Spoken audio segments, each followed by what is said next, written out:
Добра вечер, почитувани гледачи. Јас сум Драган Милосављевиќ, а вие следите емисијата Заспи ако можеш.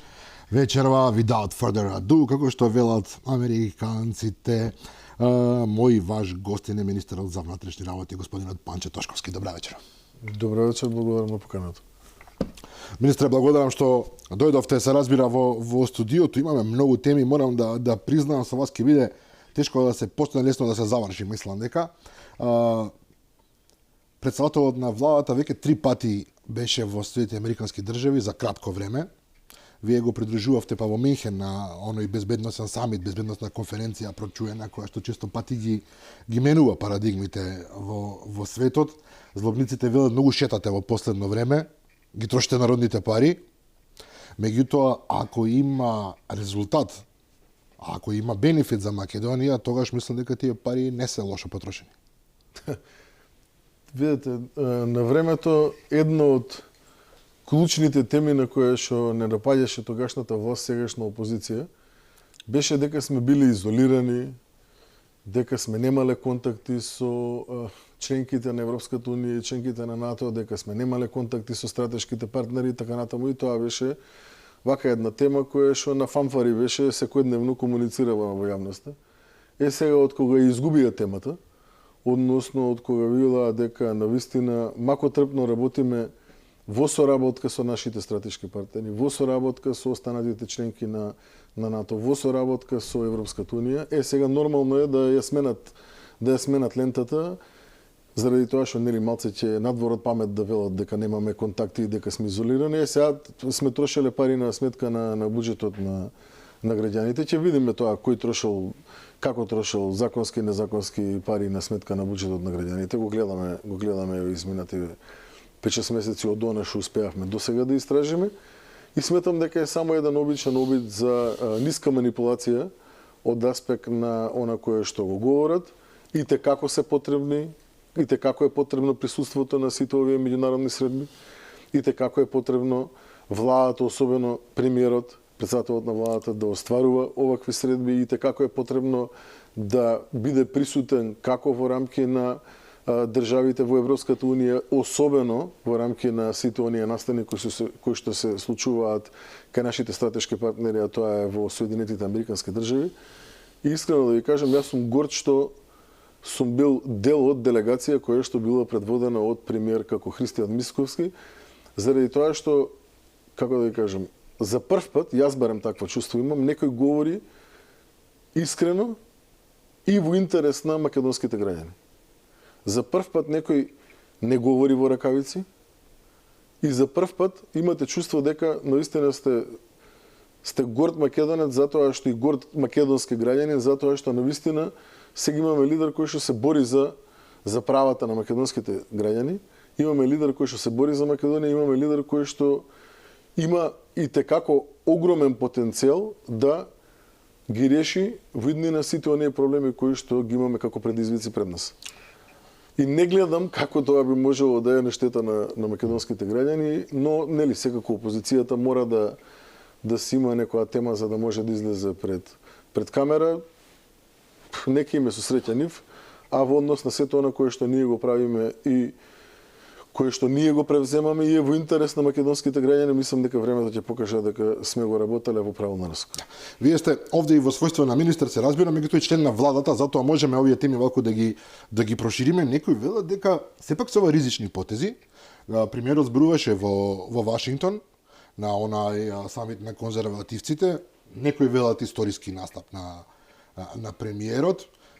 Повторно опозицијски настроените велат дека не обидот, туку фактичката состојба дека се приближивме за прв пат толку до една американска администрација е можеби опасен затоа што истата таа администрација како да покажува состојба не на непријателство, меѓутоа на одреден проблем со Европската унија. Со оглед на фактот дека во добар дел од земјите во Европската унија не наидува на убав оддек тоа што засега го прави Трамп и неговата администрација. Впрочем, да го земеме за примери местото каде што вие бевте, Михенската безбедносна конференција, каде што американскиот потпредседател одржа еден говор J.D. Венс, кој што ги фрапираше буквално европските лидери. Видете, она кое што го прави, нашиот пример, председателот на владата, е навистина историски од аспект на можноста да навистина првен седиме на масата, и тоа не седиме на масата во некој ќош како што седа овие претходно, туку нашиот премиер, значи, имаше обраќање, како што немало досега, барем јас не знам, како на Минхенскиот безбедносен форум, така и на конвенцијата на Републиканската партија во Соединетите Американски држави.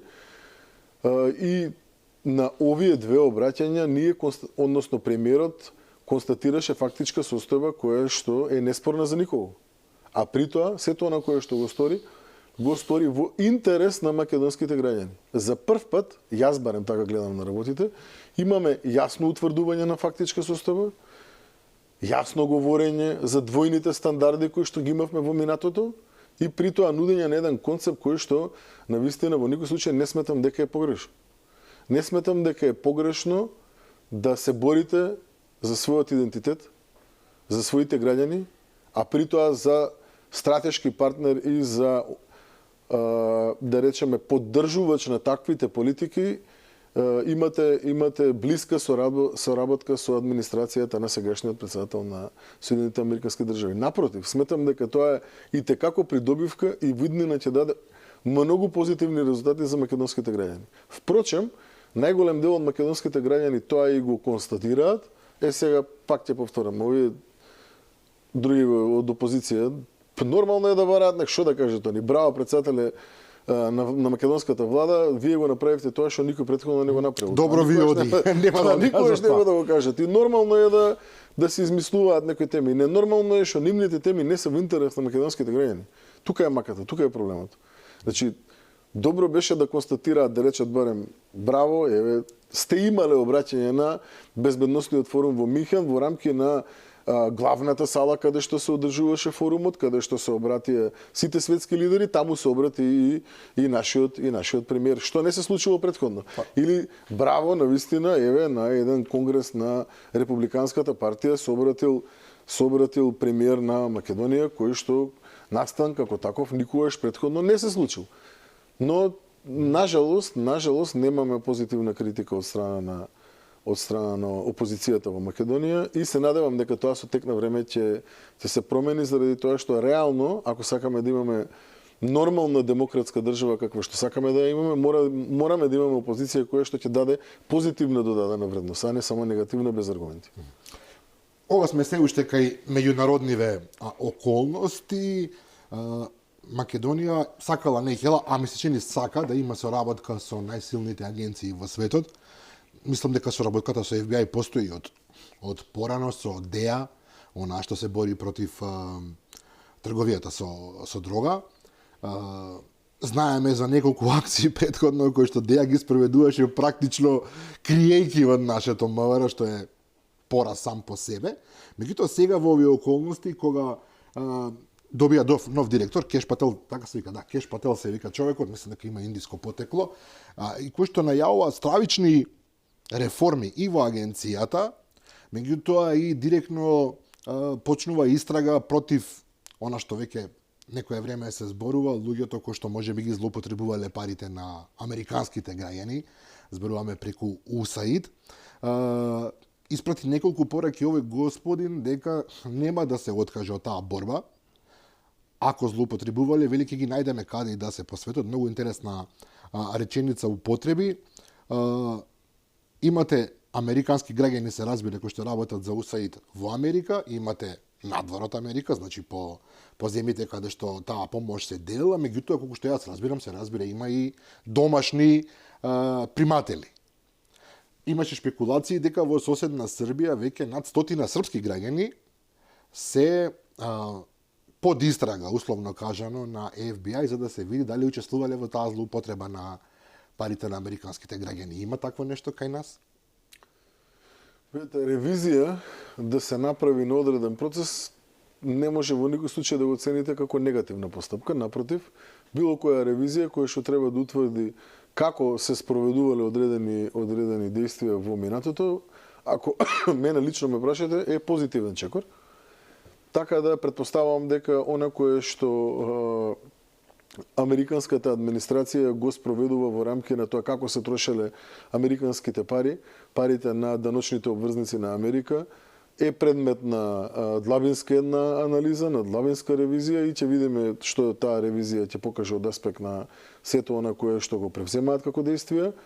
Во однос на нашата соработка, на нашите агенции, на нашето Министерство за внатрешни работи и сите институции кои што се поврзани со прашања од областа на безбедноста со институциите и агенциите во рамки на нашиот стратешки партнер, можем да кажем дека за нас лично и те како е клучна соработката со овие институции и те како, да речеме, е добар пример за една одлична соработка која што на крајот дала резултати од типот на разбивање на една терористичка келија во Македонија која што подолг временски период се припремара, работела позадински и така натаму за да создаде погодно тло за развивање на акции кои што би биле во нејзин интерес. И слободно можем да се заблагодарам и да истакнам дека ваков тип на соработка за Македонија како мала држава со мали ресурси и те како е битен, заради тоа што не смееме да си дозволиме ваков тип на криминални групи и криминални банди да хараат на нашата територија и да бидат потенцијално опасно за несакани действија. За нас соработката со институциите на нашиот стратешки партнер е клучна и ќе продолжиме да максимум вложуваме во истата и ќе продолжиме да максимум се заложуваме таа соработка да ја подкрепаме на повисоко ниво, се со цел да можеме да ги јакнеме нашите капацитети, а при тоа користејќи ги информациите, поддршката и така натаму, од страна на нашиот стратешки партнер делуваме ефикасно, се со цел соодветно превенирање, а по потреби сузбивање на ваков тип на криминални групи. Добро, имателен одговор од ваша страна. Борба со терористички групи и борба со организиран криминал, мислам дека ова се две примерни цели на МВР. Вие веднаш кога дојдовте практично на власт, објавивте војна против организираниот криминал. Ако сме реални, секоја нова власт објавува војна на организираниот криминал. Меѓутоа на крајот се мера делата.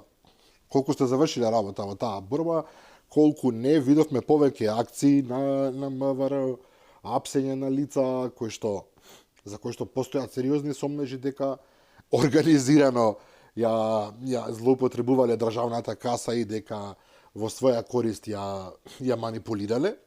Меѓутоа факт е дека имаме и лица кои што познати на јавноста, мокници од претходно, кои што се недостапни во овој момент. Пред се разбирам, мислам на Артан Грубин, но и оној господин од Рек Битола, Васко Ковачевски.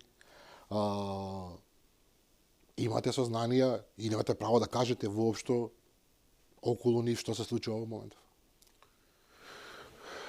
Видете,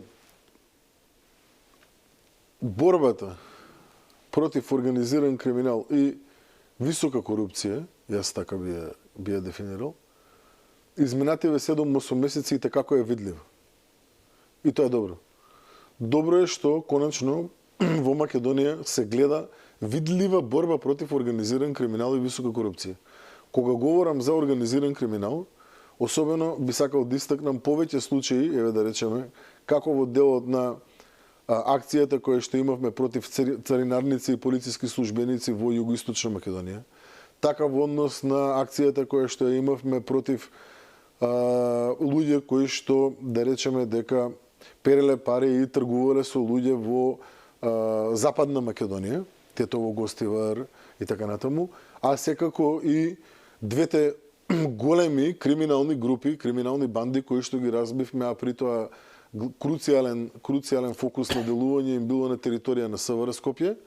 Едната, мислам дека беше пред Нова година, другата после Нова година, кои што и како се занимавале со одредени криминални активности кои ги рушат темелите на едно демократско општество, едните со населен криминалитет, убиства, дрога и така натаму, другиве повеќе во делот на трговија со дрога и перење на пари. Така да, мислам дека и како е видливо дека Министерството за внатрешни работи во соработка со сите останати институции кои што се фокусирани на борба против организиран криминал и висока корупција, дава резултати во изминатиот период. Значи, во соработка со Агенцијата за национална безбедност, во соработка со финансовата полиција, во соработка со Управата за финансиско разузнавање, во соработка со царината, последната количина на дрога што е откриена негде околу, мислам дека беше 180 килограми марихуана која што ја најдовме, даваме резултати. Сега, резултати се видоа и во однос на борбата против висока корупција, која што во изминатиот период и те како, да речеме дека ја уништила држава. И затоа јавноста може би најмногу ги интересира овие тешкаши што и сензитивна секако. И мислам дека имаме позитивни резултати и во овој дел. Еве, овде би го извадил случајот адитиви, каде што во рамки на едно правно лице во Македонија, согласно досегашните сознанија, имаме негде отприлика околу, еве да речеме нешто над 6 милиони евра штета по буџетот на Македонија. Добар дел од луѓето се во притвор. Добар дел од тие луѓе се директори во минатото на одредени институции, директори на одредени високи позиции во рамки на тие институции и така натаму.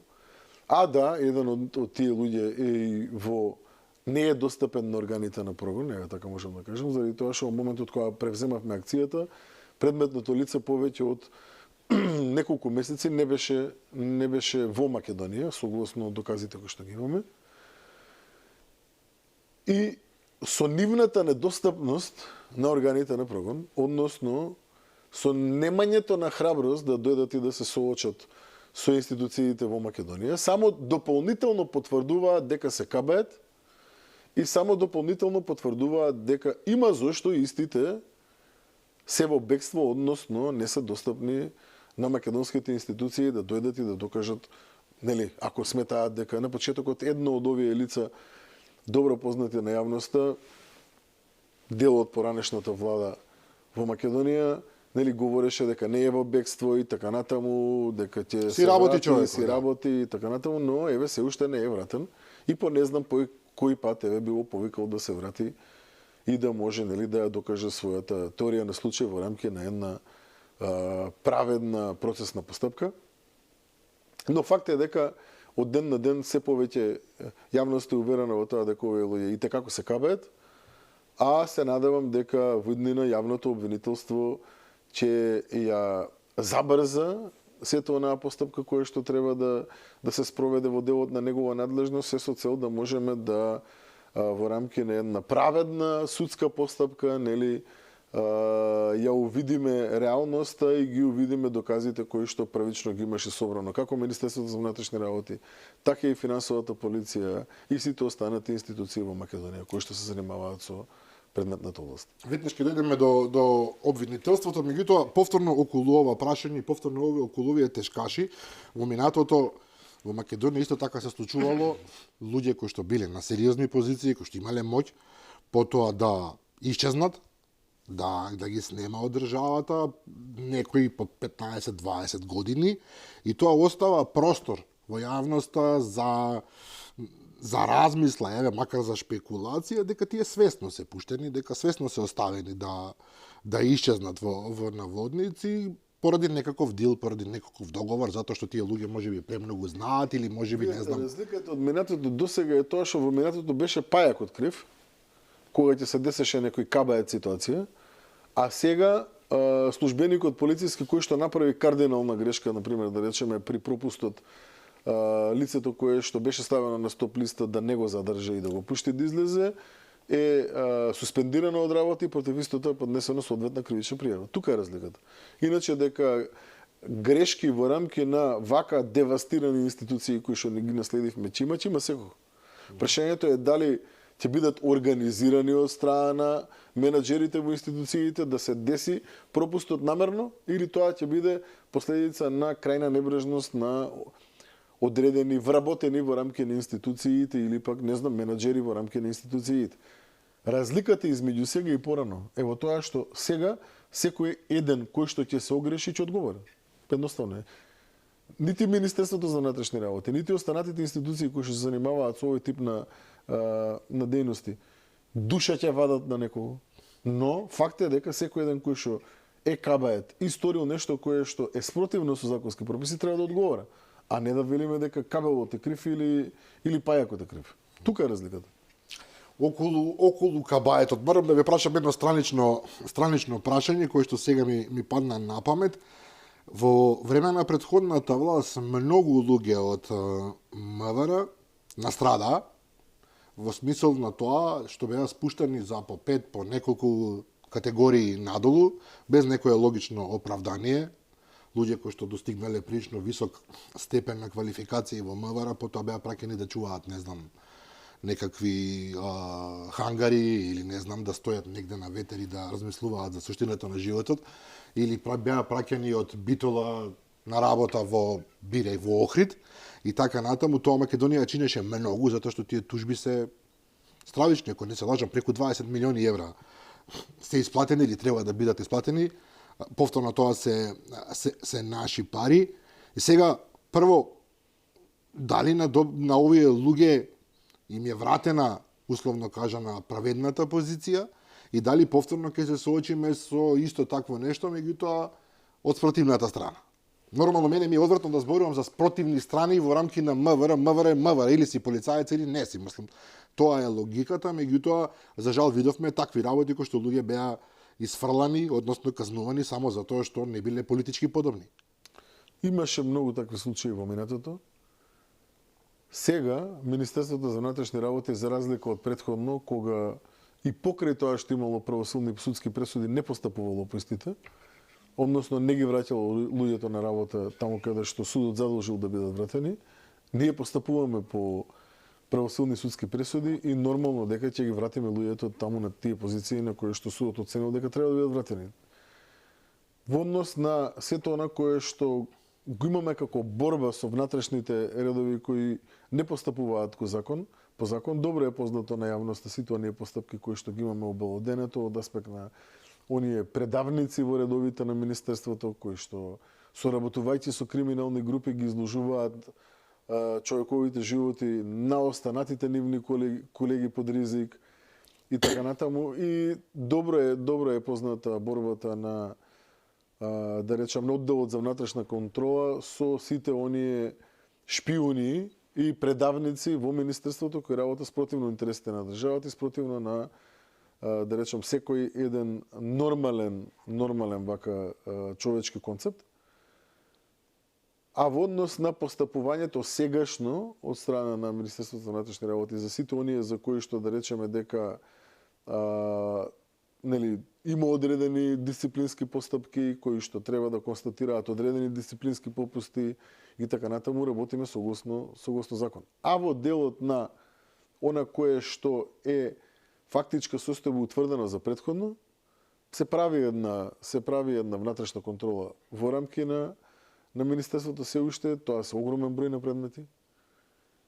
Така да штом ќе ја завршиме таа внатрешна контрола, ќе секако дека ќе ја информираме јавноста за што е утврдено во детали, по кои предмети, како постапено, која е бројката, кои се трошоците, колку е штетата на буџетот на РМ, ако има таква и така натаму.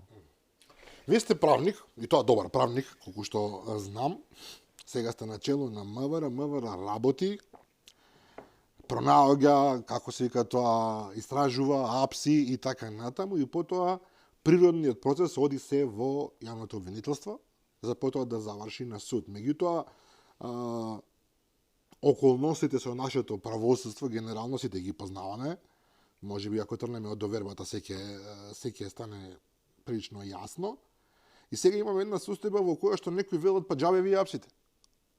Значи, вие носите докази, ги презентирате, ги имате лицата каде што треба да бидат, меѓутоа имате обвинителство кое што повеќе се занимава со себе отколку со тоа што му е суштинска работа и многумина, па дури и премиерот претходно изјавуваше дека е многу тешко да се очекува тоа обвинителство да донесе правда во врска со овие луѓе. Сега да, за утре е закажана на владина седница, ако не се лажам, на која што ќе се расправа за за сменувањето на господинот Коцевски, меѓутоа тој е еден човек во прашање.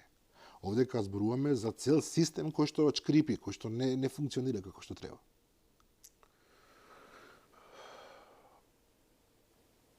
Македонските граѓани дада огромна поддршка на коалицијата Твоја Македонија на последните парламентарни избори. И факт е дека очекуваат резултати. На македонските граѓани не им е доволно да Министерството за внатрешни работи отпочне одредена постапка, прибави докази, обелодини на јавност одреден криминал, спроведена одредена заедничка акција, да речеме со дел од обвинителите, финансова полиција и така натаму. На македонските граѓани им се потребни резултати. Македонските граѓани сакаат да видат кај се парите кои што се украдени во минатото, колку од тие пари може и да се вратат во рамки на буџетот, кој е тој, додуше добри им се познати плюс-минус сторителите, но кои се точно тие, нели, за тоа треба да има соодветни правосудни судски пресуди и како понатаму. Сега, за да имаме целосна испорака на резултати и за да конечно зачекориме кон имплементација на оние европски вредности кои што долги години наназад не лажеа дека само што не сме ги зграбчили во рака, јавното обвинителство и особено судството ќе мора да ја качат позитивната перцепција од 2% малце на повисоко. За да го направат, ја би рекол, многу ќе треба да поработат, но е така да бидеме ајде од старт вака малце нели по воздржани, ајде ако може така да кажам. Резултатите кои што се очекуваат од третата власт и од јавното обвинителство се огромни, а при тоа факт е дека во изминативе 7, 8, 9 месеци, да речеме, слабо се испорачуваат. И поради тоа, владата донесе одлука каква што донесе, и поради тоа владата отпочна постапка каква што отпочна, и поради тоа владата и во иднина ќе ги превзема сите потребни чекори за да на македонските граѓани им ја врати вербата дека еднаш конечно можеме да станеме нормална држава во која што тој што се огрешил не само што ќе биде покрената кривична постапка против него, туку и ќе биде изречена соодветна правосудна пресуда, за која што соодветна правосудна пресуда ќе биде и соодветно постапено понатаму. Нели секој според заслуженото, во рамки на закон. Така да овие чекори кои што ги превзема владата на вистина, ако ме прашате мене, се навремени и се во насока на подобрување на состојбите таму каде што е ние најгорливо. Владата нормално не можеше од старт да менја и, не знам, да речеме, раководни позиции во рамки на јавното обвинителство или па да отпочне соодветни постапки, нити па може да менја судии во рамки на судовите. Многу добро знаеме каква е поставеноста уставно-правна во Македонија, но факт е дека владата даде шанса да се покажат резултати на овие институции, резултати нема. Или барем нема такви кои што очекувавме сите да има. Но, министре, не попусто реков дека вие сте правник на почетокот, знаете одвнатре како стојат состојбите тамо. Дека тоа е сепак едно друштво кое што долги години и децении се поврзувало меѓу себе роднинско, пријателски, кое што не е така лесно да се раздвижи, да се отвори, затоа што се работи за луѓе кои што прво ги знаат законите, второ знаат како треба да играат и кои што имаат, како велат, на стратешки места нивни луѓе. Затоа зборуваме. Може би тоа е проблемот. На стратешки места нивни луѓе. Видете, ја познавам многу голем број на суди и обвинители лично, кои што се навистина пример за професионалност. Не сметам дека имаме поголем број на неработници во рамки на обвинителството и судството. Мислам дека тој број е помал. Не сметам дека имаме поголем број на корумпирани судии и обвинители. Мислам дека тој број е навистина помал. И сметам дека со добро и професионално менаџирање на тие институции и со важење на законот и таму еднакво за сите, можеме да имаме резултати на крајот на денот. И мислам дека ќе видиме резултати доколку навистина таму овие институции бидат предводени од страна на луѓе кои што имаат соодветен професионален капацитет, имаат соодветна волја, да речеме, и желба да си ја видат Македонија во едно поубаво светло. Добро, овака убаво звучи теоретски, меѓутоа повторно ве прашувам, владата има ограничени можности да влијае на третата власт, како што велите, бидејќи воспротивно би било мешање во таа власт и тоа е многу компликувано. Нормално ќе се јават веднаш и души гризници кои што ќе речат еве ја силувате правосудната власт, што не е добро. Од друга страна гледате дека сето тоа не функционира како што треба. Велите има професионалци, се согласуваме дека има професионалци, има луѓе кои што се сакаат работата за честни и така натаму. Меѓутоа имаме ли ние простор да чекаме уште година, 2, 3, напамет сега зборувам, за тие луѓе да дојдат на местото кај што треба? Затоа што овие другите, кои што не се професионални или кои што се навикнати да функционираат како до сега, не верувам дека доброволно ќе речат супер, ај ќе си одиме, ќе им дадеме шанса на други. До сега не сме виделе такво нешто. Видете, многу години во Македонија никој не мислел како да изгради систем, туку мислеле како да речеме ги задоволат нивните лукративни цели. Тоа е факт. И јас многу долго време говорев и пред формирање на техничка влада, и во рамки на техничка влада, дека ние буквално немаме систем.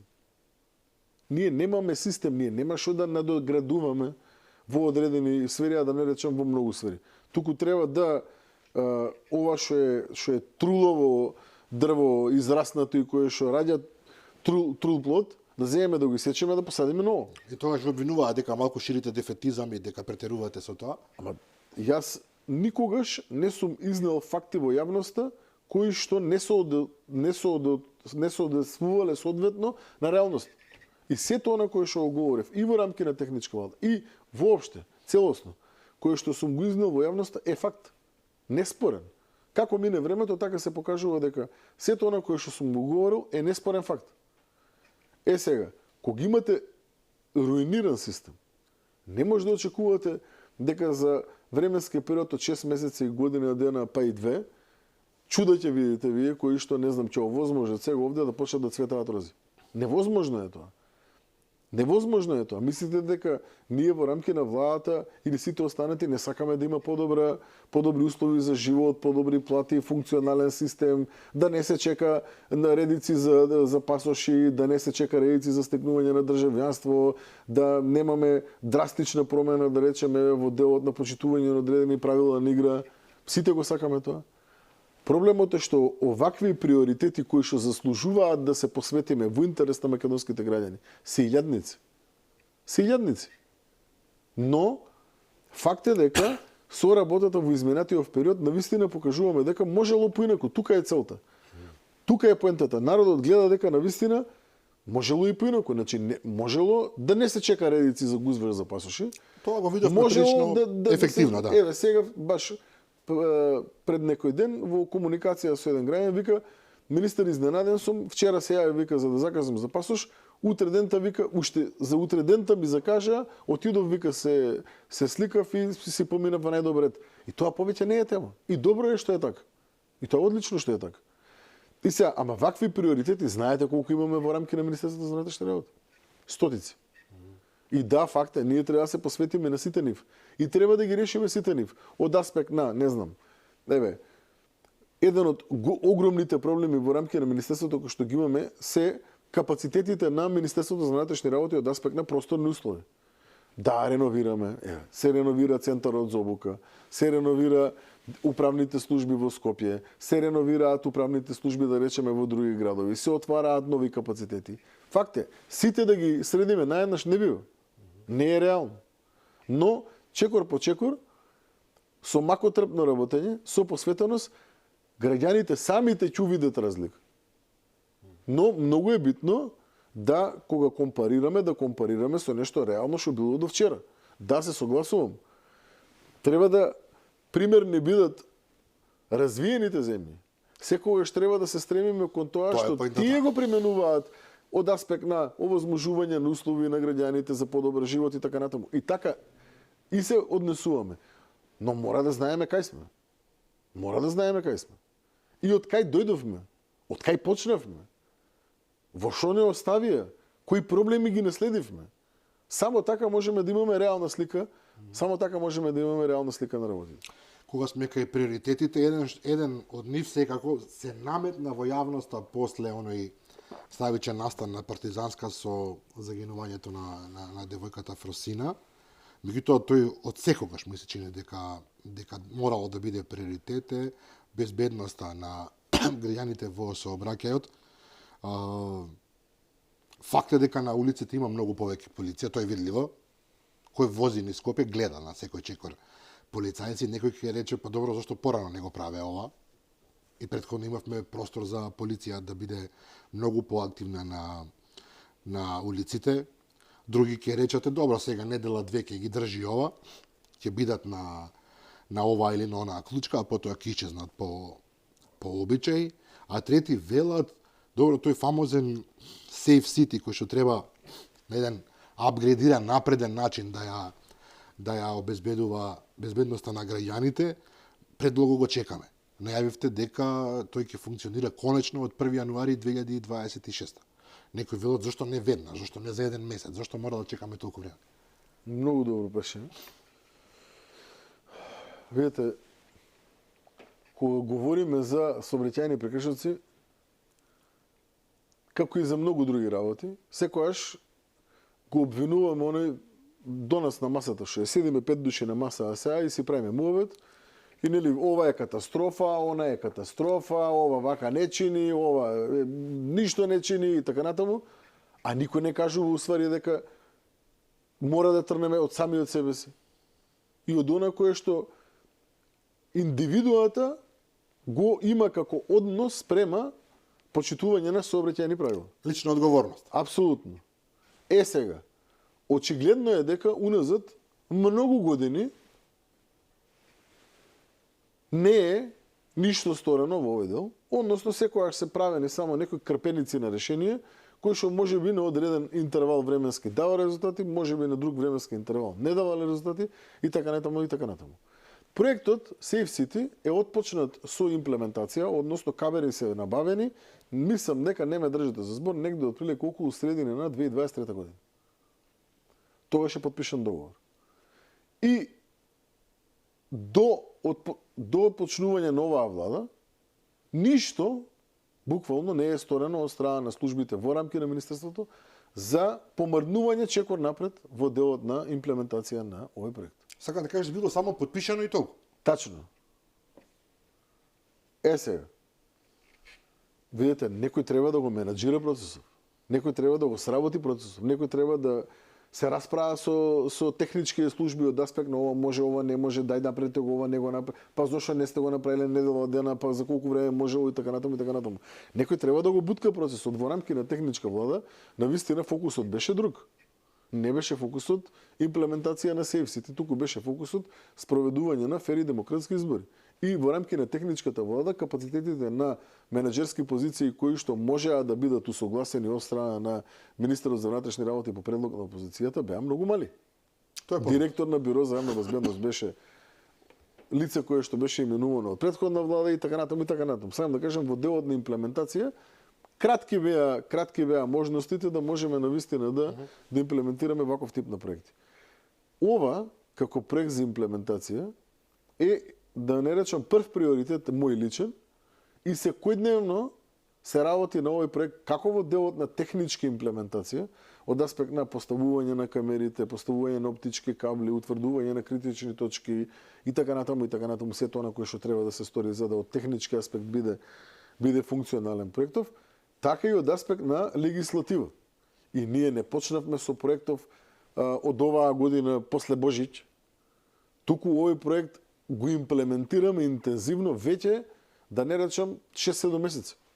6-7 месеци интензивно се работи како на 5 законски решенија, сега може би има плюс уште еден закон што ќе треба да се смени, така и на подзаконски акти, така и на целокупниот процес. Значи, ние овде ќе имаме едно ново револуционерно решение кое што треба да го примениме, ќе открием еден дел од процесните действија, известувањето за сторен прекршок треба да оди про телефонска порека. СМС порека треба да добиете и да бидете известени, почитувани на тој и тој ден, на таа и таа локација сте сториле таков и таков прекршок. Ве молиме доколку сакате да си ја отворите страницата, соодветна веб страница која што ќе ја добиете како линк, и кога ќе ја отворите, таму може да го подигнете записникот кој што е веќе изготвен од страна на системот, да подигнете фотографија, да се уверите дека тоа сте вие со вашето возило, и во рок од 8 дена доколку извршите уплата да платите пола од предвиденото, доколку станува збор за помали прекршоци, доколку станува збор за поголеми прекршоци, секако ќе оди во рамки на суд, ако е предвидена забрана, да речеме, и да може да се затвори процесирањето на оваа постапка, да кажеме, за недела дена од денот на сторување на прекршокот. А не сега сторен прекршок 2020, вие добивате покана во 2024 година, 2025 година. Кога ќе се уверат луѓето дека овој систем навистина функционира, ама за сите. Ова е клучното прашање. Ама за сите функционира. Почнувајќи од вас па до последниот. Така е, и дека нема буквално локација на која што вие може да изигравате, не знам, како се вика, оние брзи коли да ги тестирате, дали ќе развиеле 260 или нема да развиеле, таков некој мовет слушнав претходни денови, да знаете дека буквално нема да има улица во Скопје, посебно булевар, која што нема да биде покриен со ваков тип на паметна камера. Нема да има. И дека секој еден кој што ќе вози со недозволена брзина, ќе биде соодветно процесиран. Сега, сакам да им упатам една јасна порака на оние кои што по мене не управуваат моторни возила, туку управувајќи го моторното возило се во ризик да убијат човек. Вклучително и себе. Зошто го велам тоа? Заради тоа што управувајќи со брзина од 150 км на час на партизанска, вие не возите кола, туку вие управувате орудие за да отепате некого. Јас така гледам на работата. Мој личен предлог е таков тип на возачи кои што ќе сторат, крајни безобзирни действија во рамки на наводното возење на возило. Ќе им биде одземано моторното возило трајно. И истото ќе биде доделено на дом за деца без родители, на Министерство за внатрешни работи, на Министерство за одбрана, на Министерство за труд и социјала. Ќе се најде негде местото, не е спорно, да. Ќе им бидат одземани возилата. Одземани ќе им бидат возилата. За ваков тип на, како да кажем, недолично, нехумано и надвор од памет управување на моторно возило со вакви ненормални брзини. Сега, дали било согласно Страсбур, не било согласно Страсбур, вакви биле препораките, такви биле препораките, ќе најдеме начин како да биде согласно устав и закон. Ќе им се одземаат возилата, точка. Трајно. Трајно, за секогаш. И тоа е справедливо, ако мене ме прашате. Тој што има многу пари, вози луксузно возило, тој што има помалку пари, вози поскромно возило. Така, согласно приходот на оној кој што имал можност да си купи возило. Трајно ќе им се одземаат возилото. Околу аспектот со бидејќи граѓаните ги гледаат камерите. Зборам за овие кои што да, што излегуваат од контрола, така. Значи, видите, од контрола излегува, ако е дозволено 50 и тој што управува со 65. Така овие не излегуваат од контрола. Овие се надвор од разум. Овие се надвор од разум. Така е. Значи, овие се надвор од разум. Веројатноста дека ќе отепа некого на улица е многу поголема од веројатноста дека нема ништо да се случи. Јас зборам за таквите. Не зборам за овие. Да, што велат. Најголемиото мнозинство на граѓани кои што не знам, не внимавал, па наместо 50 возил 55-60. Не зборам за такви. Сакав чисто да го разјасниме ова, дека бидејќи граѓаните ги гледаат камерите по улиците. Дали функционираат камерите? Да, функционираат. Се прашуваат што е работава, еве камерите се тука функционираат. Значи ние моравме да ја овозможиме законската рамка навистина да биде справедлива и правична. Што значи тоа? За да можеме да го ставиме во функција овој систем кој што велам, да е преку телефонска порека, што многу ќе ја забрза постапката реално. Апсолутно. Ние моравме да имаме период на прибавување на податоци кои што ќе овозможи легитимитет на целокупниот процес. Односно, не знам дали се сеќавате, од 1.1.2025 година сменет правилникот и е ставен во функција кој што се однесува на регистрација на моторни возила. И согласно тој правилник, секој еден кој што регистрира возило, потребно е да остави официјална имейл адреса и телефонски број, за кој што откако ќе го регистрира возилото, повратно добива информација дека успешно го регистрирал возилото и така натаму. Овие податоци се услов без кој не се може, за да можеме да го ставиме во функција Safe City така како што го планираме да го ставиме. И заради тоа, првата официјална дата од која што ќе започне примената со казни може да биде 1.1.2026. Тоа не значи дека камерите сега не функционираат, напротив, функционираат. Тоа не значи дека сега немаме информација, напротив, имаме информации, но факт е дека се уште не сме дошле во фаза на, како да кажам, целосна имплементација, за да можеме да го отпочнеме она кое што кажавме дека не ни е целта да ги казнуваме граѓаните од аспект на полнење на буџет. Целта ни е да како да кажам, сообраќајната некултура ја претвориме во сообраќајна култура на одреден степен кој што на крајот на денот што е суштинската цел. Овие 142 жртви кои што ги имаме како последица на сообраќајни прекршоци во текот на 2024 ги намалим. Тоа е целта. Целта е да немаме по 140 наши сограѓани кои што ни гинат на улиците секојдневно. Тоа е целта. И јас ова го говорам па малтене од сама назначување во рамки на техничка влада.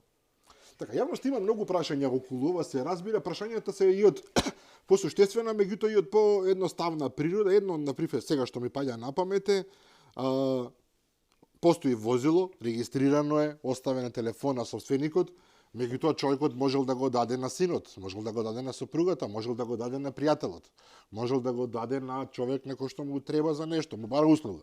И тоа се случува. И потоа тој човек излегува од рамките на законот, кој ќе биде казнат? Нормално собственикот на возилото. Значи собственикот и тоа е тоа. Ама видите, ние топла вода не измислуваме. Ете, многу ми напрашуваат ова. Ама нека не се секираат тие што прашуваат, обично тие се што се кабаат. Тие што прашуваат, тие кабаат обично. Нека не се секираат. Имам такви јаси околу мене, мои роднини, пријатели и така натаму, што многу прашуваат, пошто многу се загрижени демек. А обично, пошто ги познавам лично тие што прашуваат, тие се најкабаат од сите. Нека не се секираат. Ќе најдеме чаре за секој од нив. Ќе најдеме чаре. Ич нека не се секираат.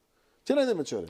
Ќе најдеме начин како тоа да биде процесирано во рамки на една достоинствена, законита, праведна и правична постапка. Ич нека не се секираат.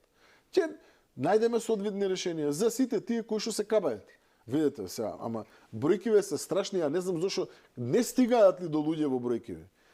Лани 65.000 прекршоци како последица на недозволена брзина.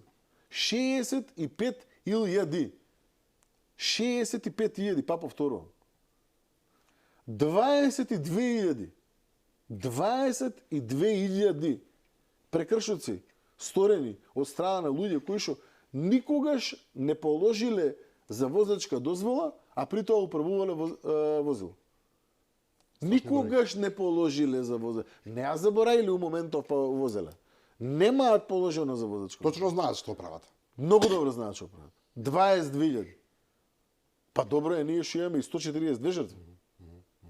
Видете, овие, ваквиве, не смеат да управуваат возило. Последниве денови ги вадите и со конкретни бројки сите казнати, буквално во ден исто бројките се страшни. По 700, по 800, по 1000, по не знам колку. Сега што е вака сигнал за надеж дека ќе ја оправиме работа.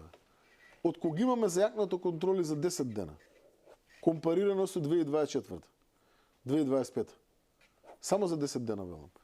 Прекршоци имаме дуплирано. Значи, ако сме имале 2024 негде околу 2000 прекршоци на територија на СВР Скопје, сега со зајакнати контроли имаме негде околу 4000 прекршоци на територија на СВР Скопје за 10 дена. Сега каде е доброто? Совесните овие честните што се знаат дека има зајакнати контроли. Вкупниот број на сообраќајни незгоди е намален за 30%. Тоа е позитивно апсолутно. А вкупниот број на сообраќајни незгоди со тешки телесни повреди е намален за над 60%. Што сакам да кажам? Кога луѓето ќе бидат свесни и ќе знаат дека системов казнува, секој, дека нема простор да се избегне казна, ќе го почитуваат законот. Че има такви што нема да го почитуваат и тука. Затоа не тие ќе им ги изиеме возилата. Затоа не тие ќе им ги изиеме возилата. И ќе ги дадеме на дом за деца без родители.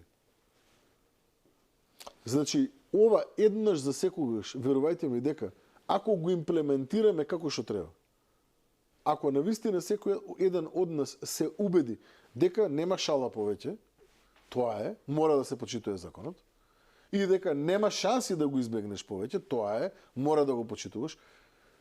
Пак ќе повторам, нема топла вода да измислиме, само ќе имплементираме како е спроведен во Германија, во Австрија и така натаму. Да, но ако ќе знае некој дека Вујко Владика не му завршува Така работа, е. мислам дека прилично ги... Освен што ќе се смени сообраќајна некултура. И се надевам дека ќе може да говориме за сообраќајна култура. Менталниот склоп на луѓето ќе се смени во насока на позитива, верувајте ми. Ќе знаат дека нешто трнало во оваа држава конечно во добра насока. Да, на краток временски период ќе има многу негодувања, ќе Се разбира. кај му текна се ова на министеров, памет дали има глеј шо преива, му не казнуваат, сега почнаа луѓе да се жалат, многу полиција имало, па полициска држава ли сме били? Се не гледаат дека Сега, девојче загина. тоа, така е. Не гледаат дека на 22 години фамилијата изгуби човечки живот. Тоа не го гледаат. Сега сме биле полициска држава. Па како не им е срам? Ќе остане полицијата и натаму на терен во Видете, вакво на еднаш вакво ниво. за секогаш мора да сватиме дека ако сакаме да имаме држава, мораме да го почитуваме законот. И мораме да трнеме од себе си, а не од комшијата. Ако трнеме од себе си, ако навистина ги почитуваме законите не заради комшијата, туку заради самите себе, и при тоа видиме дека конечно е створен систем каде што секој кој што ќе сгреши ќе биде казнат. Ја не велам душа да вадиме. Ја велам да биде казнат. Соодветно во рамки на систем. Верувајте ми дека овие бројки ќе се намалат. Заради тоа што само за 10 дена процентот на сообраќајни незгоди во Скопје со тешки телесни повреди е намален за 60%. Ова ни оддалеку не е мал процент на намалување на сообраќајките со тешки телесни повреди. И ова мора да го прифатиме, сакале или не. Ако сакаме да имаме држава. Се надевам дека ќе им биде јасно ова на сите граѓани, не само во овој аспект, се разбира дека безбедноста на сообраќајот е клучна, меѓутоа воопшто кога зборувам за владење на законите и функционирањето на правната држава и функционирањето на МВР во рамки на таа правна држава, мора еднашка да стане нешто што ќе биде условно кажано светост практично, за можеби претеран збор, затоа што воспротивно и понатаму ќе стоиме во ситуација во која што некои луѓе ќе си дозволуваат се и се, што да, криминалци секогаш ќе има, тоа е посилно од некои луѓе, лудаци ќе има секогаш, меѓутоа ако знаете дека државата навистина ефективно се бори со нив, малку полесно ќе спиете. И ова се што предлагаме пак не е топла вода. Ова го има да речеме во словенскиот закон за одземање на возилото. Начинот на поставеност на системот е многу близок со австрискиот и со германскиот закон. Кои што се многу ефективни, чисто да кажеме. Да, сега, што е разликата? Кај нас имаме по 75 жртви, од прилика на примерок од милион граѓани годишно, нели 142, од прилика 75 жртви имаме плюс минус, во просек на назад години, ама во Европско ние имаме не повеќе од 50, во скандинавските земји не повеќе од 40 на милион луѓе. Огромна е разликата. Како не? Огромна е, па на годишно ниво 35 животи да ги спасиме ние на милион жители. Па знаете ли колкава го огромна бројка тоа? Тоа се 35 фамилии посреќени. Така е. А човековиот живот цена нема. Така е. Сега пред овие факти кој ќе се најде од другата страна, баш вака ме интересира контрааргумент да даде, баш би сакала вака да седнем и да разговарам. Па рековте и самиот полициска држава ќе викаат и тоа е тоа, прилика. Полициска држава секогаш добро звучи, уште од времето на тетовирање, велеви интересно, меѓутоа нека не бидат задоволни. Да, неколку во европските земји и во еве да речеме кај нашиот стратешки партнер, граѓаните се гордеат со полицијата. Тоа е синоним за добро, не е синоним за лошо. Се надевам дека ќе дојде ден во Македонија кога граѓаните ќе се гордеат со својата полиција. Заради тоа што оваа полиција целта е да работи во интерес на своите граѓани, а не спротивно на нивните интереси. Знам дека во минатото било пример како се работело спротивно во интересите на македонските граѓани. Но даваме се од себе и како влада и еве да речем во рамки на Министерството за внатрешни работи, тоа како принцип да го замениме со позитивен пример. Се надевам дека времето ќе покаже дека навистина резултатите се такви како што треба да бидат. Морам да признаам, имам уште многу прашања и околу премувањето на МВР и околу корупцијата во затворите и така натаму, меѓутоа времето сосема не истече. Верувам ќе имаме можност повторно. Панче Тошковски, министер за внатрешни работи, ви благодарам за гостувањето. Ви благодарам и вам. Почитувани гледачи, тоа беше се за вечерва. Верувам дека добивте одговори и појасни ви се веќе некои работи, особено околу безбедноста во главниот град, меѓутоа и воопшто како планира да функционира МВР во наредниот период. Тоа беше се за вечерва. Утре во 15 часот репризното издание. А јас ви закажувам нова седба со мене и со нови гости утре вечер во 22:30. До тогаш пријатно.